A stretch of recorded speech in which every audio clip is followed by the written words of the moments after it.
అని తమరి ద్వారా ప్రభుత్వానికి కోరుతున్నాం. ధన్యవాదాలు అధ్యక్ష. శ్రీ దానం నాగేంద్ర గారు. Thank you sir. ముందుగా సభ్యులందరికీ నూతన సంవత్సర శుభాకాంక్షలు తెలియజేసుకుంటూ ఈ మూసీ ప్రక్షాళన జరగాలని 2004లో డాక్టర్ వైఎస్ రాజశేఖర రెడ్డి గారు ముఖ్యమంత్రిగా ఉన్నప్పుడు దీనికి ఒక ప్రణాళిక సిద్ధం చేసినటువంటి ఘనత అప్పుడున్నటువంటి VC MD Hyderabad urban development authority Jayesh Ranjan గారికి దక్కుతుంది అధ్యక్ష.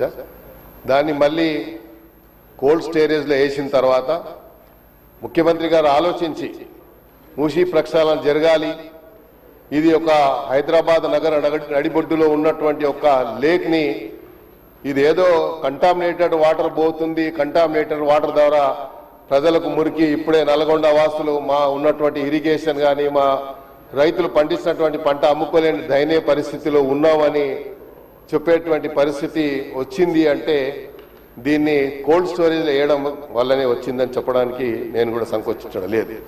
ఎందుకంటే అధ్యక్ష, ఈ యొక్క ప్రక్షాళనకి సంబంధించి ముఖ్యమంత్రి గారు ఒక ప్రణాళికబద్ధంగా ప్రధానంగా మీరు చూసినట్టయితే ముందుగా అడ్వాన్స్గా ఒక టీమ్ ఆఫ్ మెంబర్స్ని మినిస్టర్స్ని కోఆర్డినేట్ చేసుకుంటూ సౌత్ కొరియాకు పంపించి సౌత్ కొరియాలో వచ్చేటువంటి ఏదైతే వేస్ట్ వాటర్ కానీ లేకుంటే సివరేజ్ వాటర్ కానీ వస్తూ ఉంటే దాన్ని ఎలాగా ప్రక్షాళన చేశారు, దాని మోడల్లో మనం ఎందుకు చేయొద్దు అని దానికి ఒక అధ్యయనం చేసి మొన్న గ్లోబల్ సమిట్లో ప్రజెంటేషన్ ఇచ్చిన తర్వాత నంబర్ ఆఫ్ మరి టోనీ బ్లేర్ కానీ ఇతరులందరూ కూడా దే హ్యావ్ అప్రిషియేటెడ్ ఈ ప్రాజెక్ట్ సంబంధించి. సో అధ్యక్ష, దీంట్లో నేను గౌరవ మంత్రి గారిని మీ ద్వారా కోరుతా ఉన్నాను, దీనికి ఒక టైం లైన్ ఏముంది?